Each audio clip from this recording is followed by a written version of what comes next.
എന്നും കണ്ടുകൊണ്ടിരുന്നാൽ സ്നേഹം വർദ്ധിക്കും. എന്താ അഭിപ്രായം? അതൊക്കെ ചുമ്മാ പറയുക, അല്ല ശരിയായിരിക്കും. എന്നാലും ഒരു പെൺകുട്ടി ഒരു +2 പഠിക്കണം. അവൾ ബസ് കയറാൻ വേണ്ടി സ്റ്റോപ്പിൽ വന്ന് നിന്നാൽ ഒരു നല്ല ബൈക്കില് കുറച്ച് സുമുഖനായ സുന്ദരനായ, ആ കുഞ്ഞിന്റെ മനസ്സിലുള്ള സുന്ദരനായ, അപ്പൊ നമുക്കോ ചിലപ്പോൾ ഇത് സൗന്ദര്യം കണ്ടുന്നൊന്നും വരില്ല, ഒരു ആൺകുട്ടി ബൈക്കിൽ വന്ന് അവിടെ നിന്ന് അവളെ നോക്കി. അവൾക്ക് അവനെ കണ്ടാൽ ദേഷ്യമാണ്,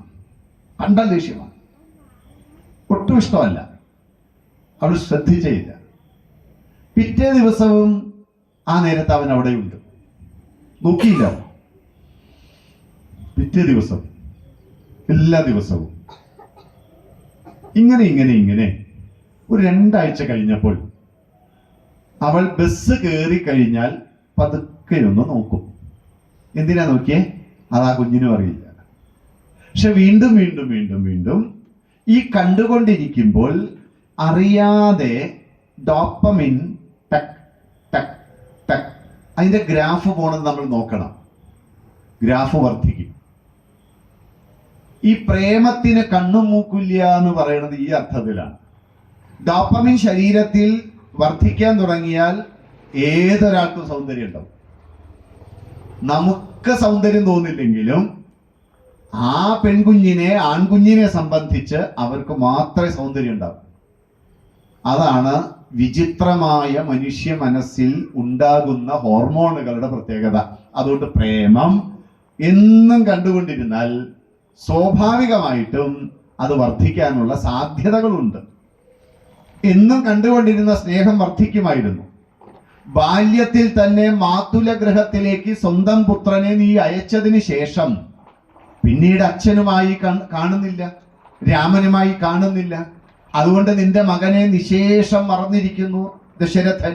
അതുകൊണ്ടാണ് രാമനെ യുവരാജാവാക്കുന്നത്. ഒരു കാര്യം നീ ശ്രദ്ധിച്ചോളൂ, ലക്ഷ്മണന് സുഖമാണ്, ലക്ഷ്മണന്റെ അമ്മയ്ക്കും സുഖമാണ്. പക്ഷേ നിന്റെയും നിന്റെ മകന്റെയും കാര്യത്തിൽ ഒരു സുഖവും ഇനി ഉണ്ടാകില്ല. ഇനി വജ്രായുധട്ട അവസാന താണിയടിക്കുകയാണ്. ഒരു കാര്യം കൂടി ഞാൻ പറയട്ടെ, സൗന്ദര്യം കൊണ്ട് ഗർഭിഷ്ഠയാണ് നീ എന്ന് എനിക്കും അറിയാം, നിനക്കും അറിയാം. കാരണം കൈകേയിയുടെ സൗന്ദര്യം നിസാരമല്ല, അത്ര സൗന്ദര്യമാണ്. സൗന്ദര്യം മാത്രമല്ല, ധാരാളം സ്കില്ലുകളാണ്. യുദ്ധകളത്തിൽ രഥം ഓടിക്കുക, ഏത് വാഹനം ഓടിക്കും അവര്, കണ്ടെയ്നർ വരെ അവർ ഓടിക്കും. അവർക്ക് ഏത് വാഹനം ഓടിക്കാൻ അവർക്ക് അറിയാം, അത് അവരുടെ സ്കില്ലാണ്. ഏത് സംഘർഷത്തിലും അവർ വാഹനം ഓടിക്കും.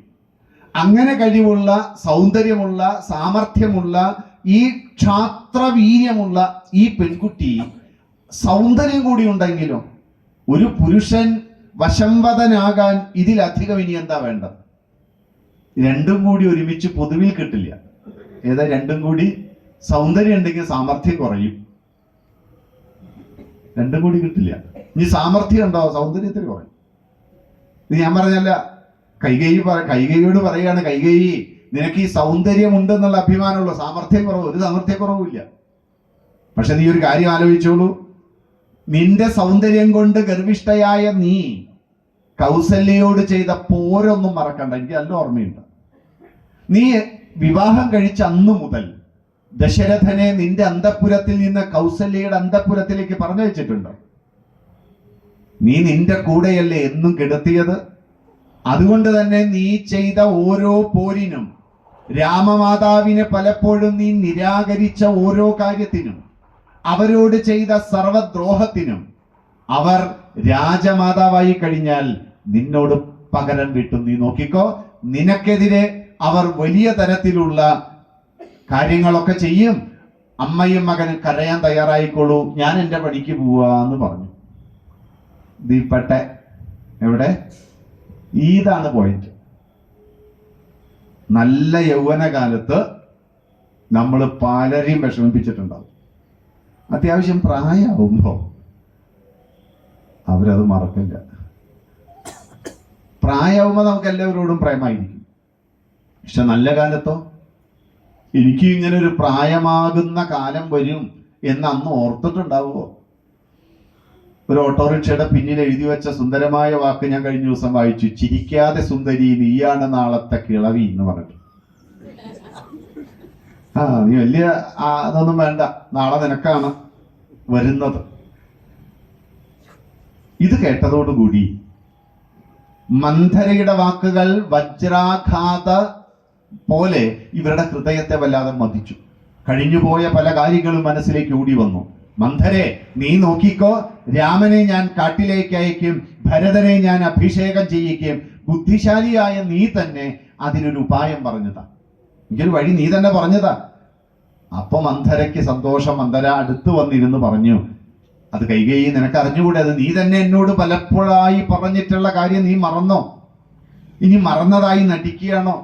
എന്റെ നാവിൽ നിന്ന് കേൾക്കാനുള്ള സന്തോഷം കൊണ്ടാണോ എന്നോട് ഇങ്ങനെ ചോദിക്കുന്നേ?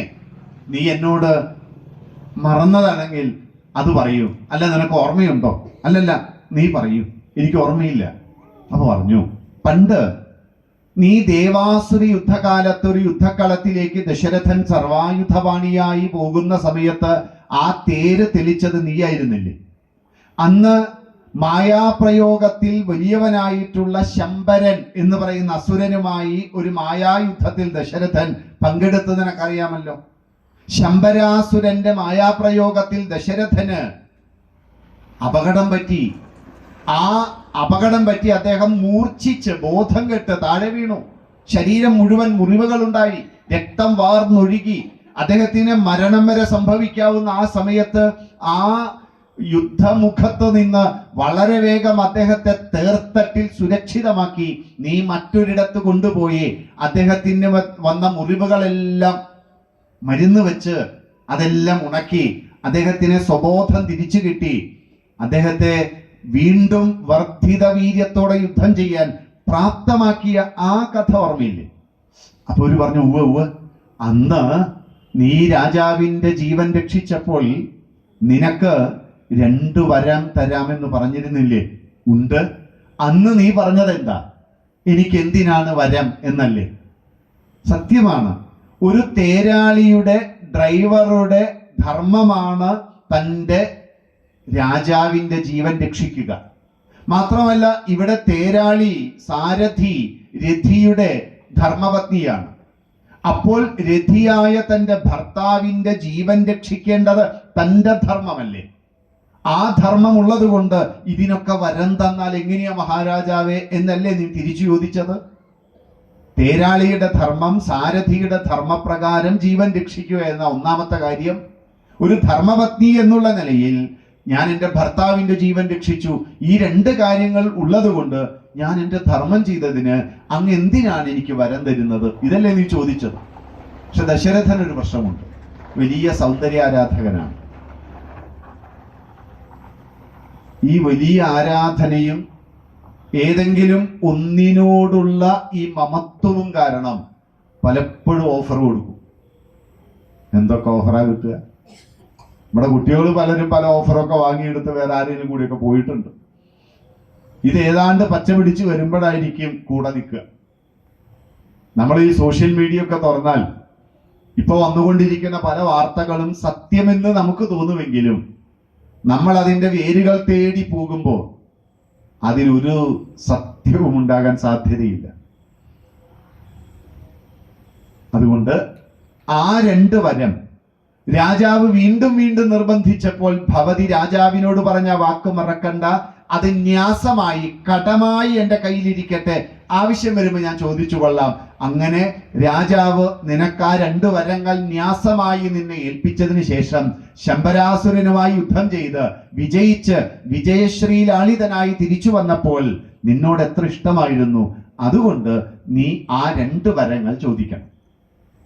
ഇവിടെ നോക്കൂ, നമ്മൾ പിൽക്കാല രാമായണങ്ങളിൽ കേട്ട ആ തേരിന്റെ ചക്രം ഊരിപ്പോയി, അപ്പോൾ ആണി വെച്ചുറപ്പിച്ചു. ആണി ഊരിപ്പോയി, വരല് വെച്ച് ഉറപ്പിച്ചു. എന്തൊരു വരലായിരിക്കും അത്? പക്ഷെ അന്നത് വായിക്കുമ്പോൾ നമ്മൾ എന്ത് അങ്ങനെ ചിന്തിക്കാഞ്ഞേ?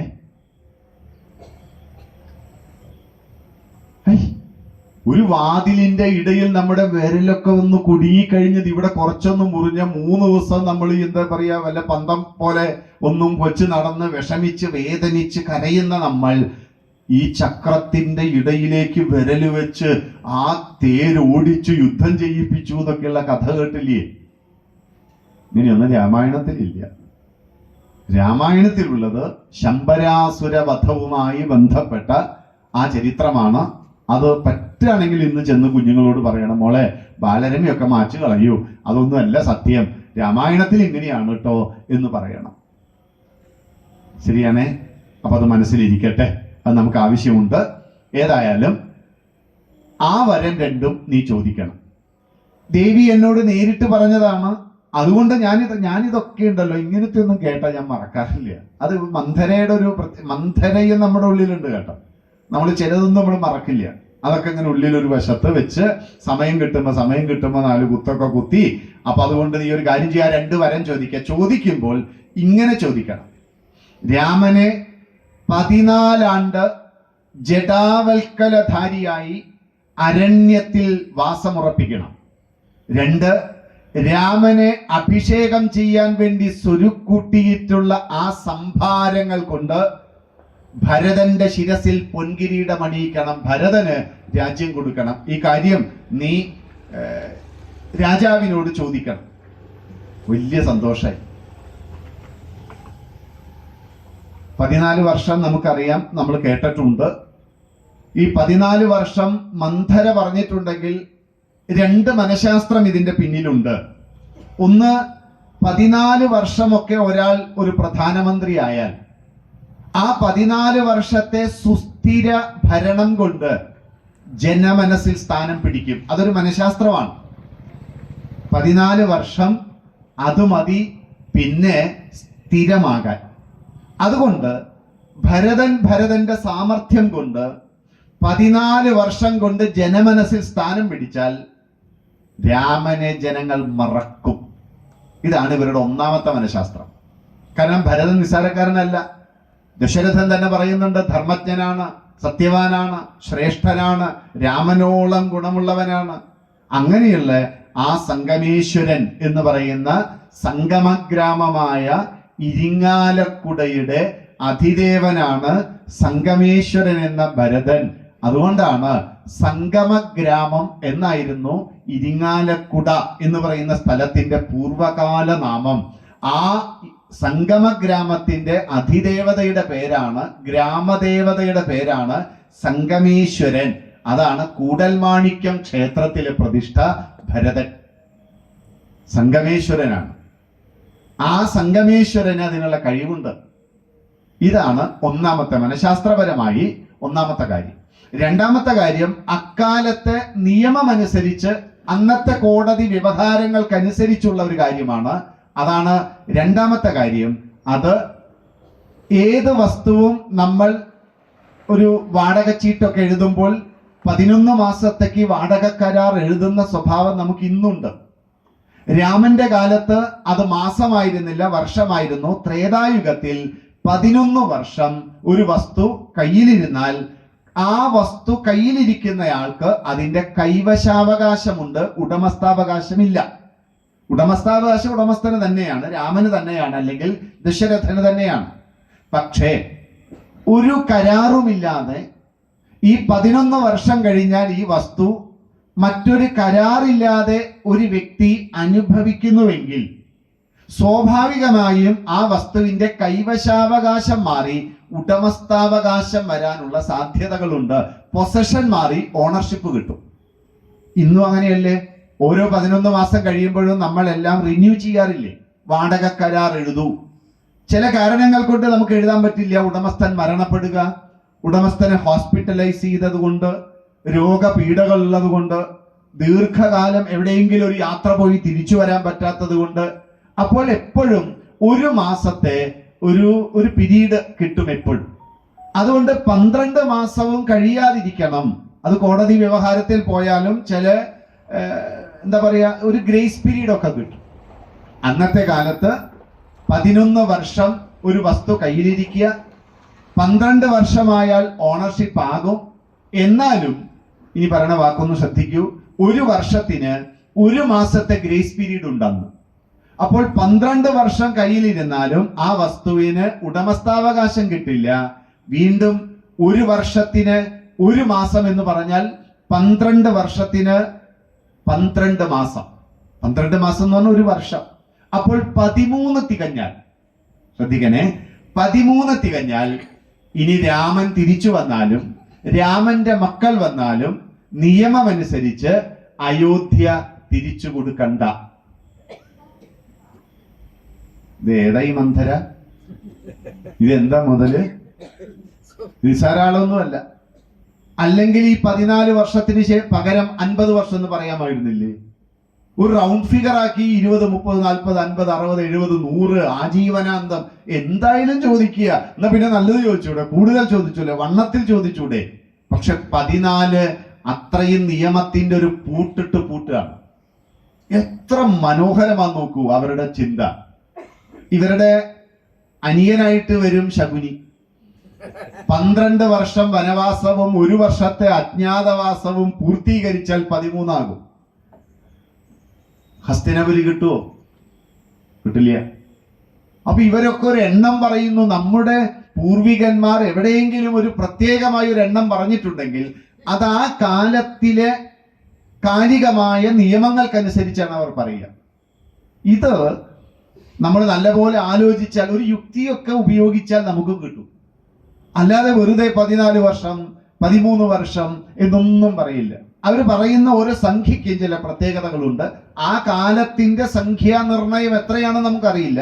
ഏതായാലും ഇന്നത്തെ കാലം അനുസരിച്ച് നമ്മൾ ഒന്ന് നോക്കിയാൽ ഇങ്ങനെയായിരിക്കാം 14. അതുകൊണ്ടാണ് 14 എന്ന് കേട്ടതോടുകൂടി കൈകേയിക്ക് സന്തോഷമായി. ആ സന്തോഷം ദൂരവ്യാപകമായി അയോധ്യ സ്വന്തമാകുന്നു എന്നുള്ളതാണ്. മാത്രമല്ല, ഇനി കൗസല്യയുടെ അടുത്ത് ഒന്നും കൂടി ഞെളിഞ്ഞു നിൽക്കാം. കൗസല്യയോട് ഇനി വീണ്ടും പഴയതുപോലെയൊക്കെ ഗർവോടുകൂടി നിൽക്കാം. എനിക്കിനി ഒരു അപകടം ഉണ്ടാവില്ല, ഒരു സെക്യൂരിറ്റി ആയി. ഇതായിരിക്കാം അവരുടെ മനസ്സിൽ. അതുകൊണ്ട് ദേവി ഒരു കാര്യം ചെയ്യൂ, ഭർത്താവിൽ നിന്ന് ഈ 2 വരം വാങ്ങുക എന്നത് വലിയ പ്രശ്നമാണ്. ഇവിടെ ഒരു മനഃശാസ്ത്രമൊക്കെ വേണം. അതുകൊണ്ട് ദശരഥനെ പറ്റി എനിക്ക് ചില കാര്യങ്ങളൊക്കെ അറിയാം. അപ്പൊ ഞാൻ പറഞ്ഞു തരുന്നതിനനുസരിച്ച് ഇനി ചെയ്യണം. ഇനി ട്രെയിനിങ് ആണ് കേട്ടോ. ഒരു കാര്യം നേടണമെങ്കിൽ അതിനു വേണ്ടി ചില കാര്യങ്ങൾ ചെയ്യണം. അപ്പൊ ഇനി എന്ത് ചെയ്യണം? ഒന്നാമത്തെ കാര്യം, ദേവി വേഗം ഇനി അന്തഃപുരത്തിൽ ഇരിക്കണ്ട. അന്തഃപുരം സ്നേഹത്തിന്റെയും വാത്സല്യത്തിന്റെയും കാമത്തിന്റെയും അനുരാഗത്തിന്റെയും ഒക്കെ സ്ഥലമാണല്ലോ ഈ മാസ്റ്റർ ബെഡ്റൂം എന്ന് പറയുന്നത്. അപ്പൊ ഇനി അവിടെ ഇരിക്കണ്ട. അവിടെ വന്ന് തല്ലുകൂടാനൊന്നും പറ്റില്ല. അതുകൊണ്ട് ദേഷ്യം വന്നവരൊക്കെ ചെന്നിരിക്കുന്ന ഒരു കേന്ദ്രമുണ്ടായിരുന്നു രാമായണ കാലത്ത്. അതിന്റെ പേരാണ് ക്രോധാലയം. ആ ആലയത്തിന്റെ പേരെന്താ? ക്രോധാലയം. അപ്പൊ എല്ലാ വീട്ടിലും ഇനി വീട് പണിയുമ്പോൾ ഒരു മുറി വേണം. ഏതാത്? ദേഷ്യം വന്നാൽ അവിടെ വന്നിരിക്കണം. മിക്കവാറും അവിടെ ലാത്തി ചാർജ് ആയിരിക്കും. കാരണം കടക്കാൻ സ്ഥലം ഉണ്ടാവില്ല, അത്രയും നിറഞ്ഞിരിക്കും. ദേഷ്യം ദേഷ്യം ദേഷ്യം ദേഷ്യം. എവിടെന്നാ അത് വരണേന്ന് അറിയില്ല. എല്ലാവർക്കും ദേഷ്യം. കുട്ടികൾക്കും ദേഷ്യം, മുതിർന്നവർക്കും ദേഷ്യം, നാളെ പോകണം എന്നുള്ളവർക്കും ദേഷ്യം. എന്നാണ് ഈ ക്രോധാദി വികാരങ്ങളെ മുഴുവൻ വിജയിക്കാൻ പറ്റുക? രാമ, നീ കാമക്രോധങ്ങളെ വിജയിക്കണം. തോഴി പറയണു, കാമക്രോധാദി വികാരങ്ങളെ മുഴുവൻ വിജയിച്ച നമ്മുടെ രാമകുമാരൻ നാളെ അഭിഷേകം. രാമായണത്തിൽ ഉടനീളം പറയുന്നു. രാമൻ പാവം നമ്മുടെ അമ്മ ശബരി മാതാവിനെ കാണുമ്പോൾ ആദ്യം ചോദിക്കുന്ന ചോദ്യം എന്താണെന്നറിയാം? അമ്മ ഈ ദീർഘകാലം തപസ്സൊക്കെ ചെയ്തില്ലേ? ഉണ്ട്. ദേഷ്യം വരുന്നുണ്ടോ ഇപ്പൊ? ഇതാ ചോദിക്കണത്. എന്തൊക്കെ ചോദിക്കാം. രാമൻ ഒറ്റ കാര്യം അറിയണ്ടോ, ഈ ക്രോധത്തെ വിജയിച്ചോ അമ്മ? തപസ് ചെയ്ത് ക്രോധം വിജയിച്ചോ? നമ്മുടെയൊക്കെ പ്രശ്നം എന്താ ശരിക്കും? പൈസ ഇല്ലാത്തതാണോ? എന്തൊരു ദേഷ്യം നമുക്കൊക്കെ. എന്തിനാ ഇത്? എന്നാ ദേഷ്യമുണ്ട്, നമ്മളൊരു കാര്യം പറഞ്ഞു, അത് വേറെ ആരെങ്കിലും അനുസരിക്കുന്നുണ്ടോ? ഒരാൾ അനുസരിക്കണില്ല. എന്ന് കുട്ടികളോട് ഇവിടെ എന്ന് പറഞ്ഞാൽ അതാ വഴിക്കൂ. അപ്പൊ ഇനി എന്തിനാ ദേഷ്യപ്പെട്ടെ? ഭഗവത്ഗീതയിൽ ക്രോധാൽ ഭവതി സമ്മോഹ സമ്മോഹാൽ സ്മൃതി വിഭ്രമ സ്മൃതിഭ്രംശാത് ബുദ്ധിനാശോ ബുദ്ധിനാശാൽ പ്രണശ്യതി. ക്രോധം കൊണ്ട് നമുക്ക് സംഭവിക്കുന്ന ഏറ്റവും വലിയ പ്രശ്നം സർവനാശം മാത്രമാണ്. ക്രോധം കൊണ്ട് നമുക്കൊരിക്കലും ലാഭമില്ല. അതുകൊണ്ട് ഭഗവത്ഗീതയിൽ കൃഷ്ണൻ അർജുനനോട് പറഞ്ഞ സുന്ദരമായ ഈ ശ്ലോകം, ക്രോധാൽ ഭവതി സമ്മോഹ, ഒരു മോഹത്തിൽ നിന്നാണ് എപ്പോഴും നമ്മുടെ ഒരു ആഗ്രഹം നടന്നില്ലെങ്കിൽ അപ്പൊ നമുക്ക് ദേഷ്യം വരും. ഈ ദേഷ്യം വന്നാൽ സർവനാശത്തിലേ അത് കലാശിക്കുള്ളൂ. എന്തൊക്കെ വാക്കുകളാണ് നമ്മൾ മറ്റൊരാളോട് പറയുന്നേ, മറ്റൊരാളുടെ ഹൃദയത്തെ വേദനിപ്പിക്കുന്ന വാക്ശരങ്ങൾ എയ്ത് നമ്മുടെ ബന്ധങ്ങൾ അത്രയും നശിച്ചു. അതുകൊണ്ട് രാമായണത്തിൽ ഉടനീളം പറയുന്ന വാക്കിതാണ്, ക്രോധത്തെ വിജയിക്കൂ, ക്രോധത്തെ വിജയിക്കൂ. ക്രോധമാണ് നമ്മുടെ ശരീരത്തിലുള്ള ശത്രു, അതിനെ വിജയിക്കൂ, അതിന് തപസ്.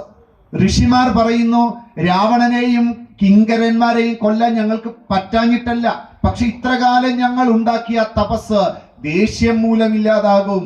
ഇത്രകാലം ഉണ്ടാക്കിയ തപശക്തി ദേഷ്യപ്പെട്ട് ശപിച്ച് കളയാനുള്ളതല്ല, ദേഷ്യത്തെ ഞങ്ങൾ വിജയിക്കുകയാണ് ഞങ്ങളുടെ തപസ്സിന്റെ ഉദ്ദേശം. നമുക്കും ഇത് ചെയ്തുകൂടെ? ക്രോധം, ദേഷ്യം അത് വിജയിക്കണമെന്നാണ് രാമായണം പറയുന്നത്. രാമായണത്തിൽ എല്ലാ കഥാപാത്രങ്ങളും ക്രോധത്തെ വിജയിക്കൂ എന്നാ പറയുന്നത്. പക്ഷെ ഇവിടെ പ്രത്യേകമായി അയോധ്യയുടെ രാജകൊട്ടാരത്തിൽ അന്തഃപുരത്തിനോട് ചേർന്നാണ് ആ മുറി കേട്ടോ, പബ്ലിക് അല്ല. അപ്പൊ ആർക്കായിരിക്കും ഏറ്റവും കൂടുതൽ ദേഷ്യം വരിക? നമ്മുടെ ഈ മാസ്റ്റർ ബെഡ്റൂമിനോട് ചേർന്നാണ് ആ മുറി എന്നുണ്ടെങ്കിൽ അത് ആർക്കായിരിക്കും? അതെ, ആരാ അപ്പൊ മാസ്റ്റർ ബെഡ്റൂം ഉപയോഗിക്കണത്? ഭാര്യയും ഭർത്താവും. നമ്മുടെ വീട്ടില് കൈകൈ അവിടെ ഇരിക്കട്ടെ. ക്രോധാലയം.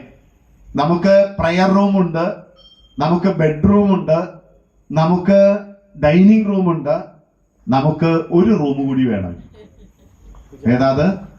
ക്രോധാലയം. എല്ലാ വീട് നമുക്ക് ഇനി പ്രയർ റൂം ഇല്ലെങ്കിലും പ്രശ്നമില്ല, ഒരു മുറി നിർബന്ധമായിട്ട് ഒരു ബോർഡ് വെക്കണം. അല്ല, ഈ വീട്ടിലെ ക്രോധാലയം എവിടെ? ഇതാണ്, ഇവിടെയാണ് എല്ലാവരും, ഞങ്ങൾ എല്ലാവരും ഇവിടെ തന്നെയാണ്. അതുകൊണ്ട് ദേവി ഒരു കാര്യം ചെയ്യൂ, വളരെ വേഗത്തിൽ ക്രോധാലയത്തിൽ ചെല്ലൂ. അവിടെ ചെന്ന് കോപം തടിച്ച മലിനവസ്ത്രധാരിണിയായി വെറും നിലത്ത് കിടക്കണം. എന്നാലാണ് ആ പ്രാണപ്രേയസിയുടെ വേദന ആ വൃദ്ധകാമുകന് മനസ്സിലാവുള്ളൂ. ഭർത്താവിന് ഇത് മനസ്സിലാകണമെങ്കിൽ ഇനി എന്ത് ചെയ്യണം? അതിനുള്ള ട്രെയിനിങ് പറഞ്ഞു. പ്രാണവല്ലഭൻ അടുത്ത് വരും. വെറും നിലത്ത് ആഭരണങ്ങളെല്ലാം വലിച്ചെറിഞ്ഞ് വെറും നിലത്ത് കിടന്ന് ദീനദീനം കരയണം. അതാണ് മാസ്റ്റർ പീസ്. ഏത്? കരയ. ഇത് എവിടുന്നായി കണ്ണീര് വരണേന്ന് ഇതുവരെ ആർക്കും കണ്ടുപിടിക്കാൻ പറ്റിയിട്ടില്ല. ഇത് എവിടേക്കായി പോണേന്നും മനസ്സിലായിട്ടില്ല. ഇത് വരുന്നത് എവിടുന്നാന്ന് അറിയണ്ടേ? ഏതായാലും ദീനദീനം കരയണം, മലിനവസ്ത്രധാരിണിയായി കിടക്കണം. പ്രാണവല്ലഭൻ സാക്ഷാൽ ദശരഥൻ. ആ ദശരഥൻ വരുമ്പോ നോക്കരുത്, മിണ്ടരുത്. ഇത് സത്യത്തിൽ ആ കാലത്ത് നടന്നത് മാത്രമാണോ? ഇത് ഇനിയല്ലേ വാൽമീകി ഏത് കാലത്ത് എഴുതി വെച്ചതാ? എന്തെങ്കിലും ഒരു കാര്യം നേടണമെങ്കിൽ ചെയ്യേണ്ട കാര്യങ്ങളുടെ ലിസ്റ്റാ പറയണത്. അതുകൊണ്ട് മിണ്ടരുത്. അദ്ദേഹം കാണലേ, അദ്ദേഹം ഇങ്ങനെ നോക്കും നമ്മുടെ അടുത്ത്, പലതും നിന്നോട് ചോദിക്കും, ഒന്നും മിണ്ടരുത്. എന്നിട്ടോ വെറുതെ നിലത്ത് കിടന്നങ്ങ് കരയ. മഹാരാജാവിന് ഏറ്റവും ഇഷ്ടപ്പെട്ടവളാണ് ദേവി കൈകേയി. നിനക്കത്ര സൗന്ദര്യമുണ്ട്. അതുകൊണ്ട് രാജാവ് നിന്റെ ആവശ്യം എന്തായാലും ചെയ്തു തരും. ആ കാര്യം എനിക്ക് ഉറപ്പുണ്ട്. വൃദ്ധനായ ആ മഹാരാജാവ് ദേവിക്ക് വേണ്ടി അഗ്നികുണ്ഡത്തിൽ ചാടാൻ പറഞ്ഞാലും ചാടും. മന്ദരെയൊക്കെ മനസ്സിലാക്കി വെച്ചേക്കണ കണ്ടോ? നമ്മുടെ വിചാരം നമ്മളെ ആർക്കും മനസ്സിലായിട്ടില്ല എന്നാണ്. അവിടുത്തെ തോഴിക്ക് പോലും ദശരഥന്റെ സ്വഭാവം അറിയാം. ദശരഥന്റെ ഈ വിചിത്ര സ്വഭാവം ഈ ഒരു കാര്യത്തിലേ ഉള്ളേ, 99 കാര്യത്തിൽ കേമന. ദശരഥൻ. നമ്മൾ ഈ ഒരു ഗ്രന്ഥം പഠിക്കുമ്പോൾ അതിന്റെ മൂലഗ്രന്ഥം ആദ്യം പഠിക്കണം എന്ന് പറയുന്നതിനൊരു കാരണമുണ്ട്. കാരണം ഈ മൂലഗ്രന്ഥത്തിന് പിന്നീട് ഈ ഗ്രന്ഥത്തിന് വലിയ പ്രശസ്തി ഉണ്ടാകും. സ്വാഭാവികമായും അതിലെ ഓരോ കഥാപാത്രങ്ങളെയും കുറിച്ച് പലരും അവരുടെ ഭാവനയ്ക്കനുസരിച്ച് എഴുതും. അങ്ങനെ എഴുതുമ്പോൾ സംഭവിച്ച ഒരാളാണ് കർണൻ എന്നുള്ളത്. പരാജിതരുടെ ഏറ്റവും വലിയ നായകൻ, ഹീറോ ആരാണെന്ന് വെച്ചാൽ കർണനാണ്. നമുക്ക് എല്ലാവർക്കും കർണനോട് ഒരു സ്നേഹമുണ്ട്, ഒരു വല്ലാത്ത വിഷമമുണ്ട്. എന്തൊക്കെ ജീവിതത്തിൽ കഷ്ടങ്ങൾ അനുഭവിച്ചവനാണ് കർണൻ. കർണൻ ദയാലുവാണ്, കർണൻ ദാനം ചെയ്യുന്നയാളാണ്, കർണൻ സൂര്യോപാസകനാണ്, കർണൻ എല്ലായിടത്തും തിരസ്കരിക്കപ്പെട്ട വ്യക്തിത്വമാണ്, കർണൻ സ്വന്തം അമ്മ ഉപേക്ഷിച്ചവനാണ്, കർണൻ ഏറ്റവും താഴേക്കിടയിൽ വന്നു പോയവനാണ്, കർണനെ ആരും പരിഗണിച്ചിട്ടില്ല, അപമാനിതനായിരുന്നു പലയിടങ്ങളിലും. ഈ വിഷമങ്ങളൊക്കെ കർണനിലുണ്ട്. മാത്രമല്ല, കർണൻ അനുഭവിച്ച പല വിഷമങ്ങളും നമ്മളും അനുഭവിച്ചിട്ടുണ്ട്. നമ്മുടെ ജീവിതാനുഭവങ്ങളുമായി ബന്ധപ്പെട്ട ഒരു കഥാപാത്രമാണ് കർണൻ എന്നൊരു വിചാരം നമ്മുടെ ഉള്ളിൽ വന്നു. നമ്മൾ ഈ കർണനെ കുറിച്ച് എവിടെയാ പഠിച്ചത്? ഏത് ഗ്രന്ഥത്തിൽ നിന്നാണ് നമ്മൾ കർണനെ മനസ്സിലാക്കിയത്? ചിലർ മനസ്സിലാക്കിയത് ശിവാജി സാവന്തിന്റെ മൃത്യുഞ്ജയ് എന്ന് പറയുന്ന മറാഠി നോവൽ മലയാളത്തിലേക്ക് മൊഴിമാറ്റം ചെയ്ത് കിട്ടിയ ആ ഗ്രന്ഥമാണ് കർണൻ എന്നുള്ള നോവൽ. ഇനി ചിലർ CV ബാലകൃഷ്ണന്റെ ഇനി ഞാൻ ഉറങ്ങട്ടെ എന്ന് പറയുന്ന ഗ്രന്ഥം വായിച്ചപ്പോൾ കർണനോടൊരു വല്ലാത്ത സ്നേഹം. ഇനിയും ചിലർ ചില പാട്ടുകളിലൂടെ, ചില നോവലുകളിലൂടെ, ചില സിനിമകളിലൂടെ, ബാലെ, നാടകം, ഇങ്ങനെയൊക്കെ കർണൻ ഇങ്ങനെ ഒരു വ്യക്തിത്വമാണ് എന്ന് നാം പഠിച്ചു വെച്ചു. പക്ഷെ കർണന്റെ സ്വഭാവത്തെ നാം നല്ലപോലെ മനസ്സിലാക്കണമെങ്കിൽ വ്യാസൻ എഴുതിയ വ്യാസഭാരതം എന്ന ഭാഗീരഥി, ആ ഭാരത ഭാഗീരഥി പഠിക്കണം. എന്നിട്ട് കർണനെ ആദ്യം എന്താന്ന് മനസ്സിലാക്കുക. എന്തൊക്കെ സ്വഭാവങ്ങൾ കർണനുണ്ടോ അങ്ങനെ തന്നെ ഒരാളെ സ്വീകരിക്കുക. അങ്ങനെയാണെങ്കിൽ കർണന്റെ സ്വഭാവം എന്താ? കർണന്റെ സ്വഭാവം ആദ്യം പറയുന്നത് നമുക്ക് കിട്ടാവുന്നത് ഭീഷ്മരിൽ നിന്നാണ്. ഭീഷ്മർ വേദജ്ഞനാണ്. വൈദിക ധർമ്മത്തെ സംരക്ഷിക്കുന്ന വ്യാഴാചാര്യന് തത്തുല്യമായ അറിവുള്ള വ്യക്തിത്വമാണ് ഭീഷ്മർ. മാത്രമല്ല, ഭീഷ്മവും ദാരുണവുമായ പ്രതിജ്ഞ ചെയ്തതുകൊണ്ടാണ് ഭീഷ്മർ എന്ന പേര് കിട്ടിയത്. ആ ഗംഗാവ്രതൻ ഭീഷ്മരായി തീരുന്നത് കഠിനമായ തന്റെ പ്രതിജ്ഞ കൊണ്ടാണ്. ഈ ഭീഷ്മരാണ് വിഷ്ണു സഹസ്രനാമം യുധിഷ്ഠിരന് പറഞ്ഞു കൊടുത്തത്. മഹാവിഷ്ണുവിന്റെ 1000 നാമങ്ങൾ പറയാനുള്ള അത്രയും അറിവുണ്ട് അദ്ദേഹത്തിന്. സാക്ഷാൽ പരശുരാമനെ തോൽപ്പിച്ചവനാണ് ഭീഷ്മർ. അമ്പയ്ക്ക് വേണ്ടി പരശുരാമൻ മുന്നിൽ നിന്നപ്പോഴും പരശുരാമനെ വിജയിച്ചവനാണ്. ഗുരുവിനെ പോലും തോൽപ്പിച്ചവനാണ്. അപ്പോൾ ആയുധവിദ്യ മാത്രമല്ല, അദ്ദേഹത്തിന്റെ കയ്യിൽ വേദം, അറിവ് അദ്ദേഹത്തിന്റെ കയ്യിൽ സുരക്ഷിതമാണ്. അദ്ദേഹമാണ് കുരുക്ഷേത്ര യുദ്ധത്തിന്റെ 10ാം ദിവസം അർജുനന്റെ ശരങ്ങളേറ്റ് ശരതൽപ്പത്തിൽ കിടന്നത്. ആ ശരതൽപ്പത്തിൽ കിടന്ന ഭീഷ്മരെ കാണാൻ സർവരും വന്നു. പക്ഷെ ഭീഷ്മരോട് ദേഷ്യം പുലർത്തി ഭീഷ്മരെ വെല്ലുവിളിച്ച് 10 ദിവസം കർണൻ യുദ്ധക്കളത്തിൽ പോയില്ല. കൗരവർ തോൽക്കാനുള്ള ഒന്നാമത്തെ കാരണം കുരുക്ഷേത്ര യുദ്ധത്തിന്റെ 10 ദിവസം കർണന്റെ സേവനം കിട്ടിയില്ല. പൊതുകാര്യത്തിന് വ്യക്തിപരമായ വിരോധങ്ങളൊക്കെ ഒഴിവാക്കി പൊതുകാര്യം നേടിയെടുക്കേണ്ടതിന് പകരം തന്റെ വൈയക്തിക ക്രോധത്തിലും വിചിത്ര സ്വഭാവത്തിലും അടിയുറച്ചു നിന്നതുകൊണ്ട് തനിക്ക് പ്രിയപ്പെട്ട ദുര്യോധനന്റെ യുദ്ധത്തിൽ പോലും അദ്ദേഹം പങ്കെടുത്തില്ല. ഈ വൃദ്ധൻ മരിച്ചു വീഴാതെ ഞാൻ യുദ്ധക്കളത്തിൽ ചെല്ലില്ല എന്ന് ഗുരുത്വദോഷവും വാങ്ങിയെടുത്തു. ദ്രോണരിൽ നിന്ന് ഗുരുത്വദോഷം, കൃപരിൽ നിന്ന് ഗുരുത്വദോഷം, ഭീഷ്മരിൽ നിന്ന് ഗുരുത്വദോഷം. അങ്ങനെ ഭീഷ്മർ മരണപ്പെട്ടു. ദ്രോണാചാര്യർ കുരുക്ഷേത്ര യുദ്ധത്തിന്റെ അധിപനായി. അന്ന് രാത്രി ഭീഷ്മർ വീണ് ശരതൽപ്പത്തിൽ കിടക്കുന്ന അന്ന് രാത്രി ആരും കാണാതെ ഒറ്റയ്ക്ക് ഭീഷ്മരുടെ സമീപത്ത് കർണൻ ചെന്നപ്പോൾ അടുത്ത് ചെന്ന് തന്റെ ശബ്ദമൊക്കെ ഒന്ന് കേൾപ്പിച്ച് ഒരു മുരടനക്കുക എന്നൊക്കെ പറയില്ലേ, ഭീഷ്മർ പതുക്കെ കണ്ണു തുറന്നു. അതാ നിൽക്കുന്നു കർണൻ. സന്തോഷത്തോടെ ഭീഷ്മർ പറഞ്ഞു, കർണ, നീ വന്നത് നന്നായി. വന്നില്ലായിരുന്നുവെങ്കിൽ എൻ്റെ ഈ ഒരു വിഷമം നിന്നെ വിടാതെ പിന്തുടർന്നേനെ. ഞാൻ നിന്നെക്കുറിച്ചൊന്ന് പറയട്ടെ കർണ. നീ ഇനിയെങ്കിലും നീ ആരാണെന്ന് മനസ്സിലാക്കൂ. നീ നിന്റെ ജീവിതത്തിൽ വിജയിക്കണമെങ്കിൽ ഞാൻ പറയുന്ന കാര്യങ്ങളൊന്ന് ശ്രദ്ധിക്കൂ. ഒന്നാമത് ഭീഷ്മർ പറഞ്ഞു, കർണനെ കുറിച്ച് ഭീഷ്മരുടെ ഒന്നാമത്തെ വാക്കാണ്, നീ ജനിച്ചത് ധർമ്മലോപത്താലാണ്. നീ ജനിച്ചത് ധർമ്മലോപത്താലാണ്. അതുകൊണ്ടാണ് നീ ദുഷ്ടന്മാരെ കൂട്ടുപിടിച്ച്, നീചന്മാരെ കൂട്ടുപിടിച്ച്, ഗുണവാന്മാരെ എതിർക്കുന്ന ഈ വിചിത്ര സ്വഭാവത്തിലേക്ക് നീ മാറിപ്പോയത്. നിന്റെ ജനന സമയം നല്ലതല്ലായിരുന്നത് കൊണ്ടാടാ നീ തലതിരിഞ്ഞു പോയത് എന്നാണ് ഭീഷ്മർ പറഞ്ഞത്. ആരെ പറഞ്ഞ്? ഭീഷ്മർ. ഏതാണ് നീചൻ? അതാണ് ദുര്യോധനാദികൾ. ആരെ ഗുണവാന്മാർ? അതാണ് പാണ്ഡവന്മാർ. ഗുണവാന്മാരെ ദ്രോഹിക്കുന്ന തരത്തിലേക്ക് നീ പോയത്. അപ്പോൾ കർണന്റെ ജനനം ധർമ്മലോപമാണ്. എന്നിട്ട് ഒന്നുകൂടി ഓർമ്മിപ്പിച്ചിട്ട് പറഞ്ഞു, എങ്ങനെയാണത് ധർമ്മലോപമായത്? ഒരു പെൺകുട്ടിയെ സംബന്ധിച്ച് 3 സമയങ്ങളിൽ ആ പെൺകുട്ടി സംതൃപ്തമായ മനസ്സോടുകൂടി വേണം ജീവിക്കാൻ. ത്രികാലങ്ങളിലും സന്മനസ്സോടുകൂടി, സംതൃപ്തിയോടുകൂടി, സന്തോഷത്തോടുകൂടി വേണം ഒരു പെൺകുട്ടി ജീവിക്കാൻ. എന്ത് ചെയ്യാം കർണ? നിന്റെ അമ്മ ത്രികാലങ്ങളിലും ദീനമാനസയായിരുന്നു. ആ വാക്ക് മറക്കരുത്, ദീനമാനസ. അതുകൊണ്ടാണോ നീ ഇത്രയും തലതിരിഞ്ഞു പോയത്? സംയോഗ സമയത്ത് ഒരു പെൺകുട്ടിയുടെ മനോവിചാരമാണ് കുഞ്ഞിന്റെ സ്വഭാവത്തെ നിർണയിക്കുന്നത്. ഭാര്യ ഭർത്തൃ ബന്ധത്തിൽ ഒരു കുഞ്ഞ് ജനിക്കാൻ കാരണമായ ആ സംയോഗ സമയത്ത് പെൺകുട്ടിയുടെ മനസ്സ് പരിപൂർണമായും സംശുദ്ധമായിരിക്കണം. ആ മനസ്സ് പുരുഷനെ സ്വീകരിക്കുന്ന മനോഭാവത്തിലായിരിക്കണം. തൻ്റെ പുരുഷൻ തൻ്റെ ഉന്നമനത്തിനാണെന്നുള്ളൊരു ഭാവം ആ പെൺകുട്ടിയിൽ വേണം. അവൾ മനസ്സറിഞ്ഞ് ആ പുരുഷനെ സ്വീകരിക്കണം. ആ പുരുഷന്റെ ഗൃഹത്തിന്റെ അന്തരീക്ഷവുമായി ആ പെൺകുട്ടി പൊരുത്തപ്പെടണം. പോരാ, ആ വീട്ടിലുള്ള മറ്റംഗങ്ങളുമായി ആ പെൺകുട്ടിക്ക് പൊരുത്തമുണ്ടാകണം.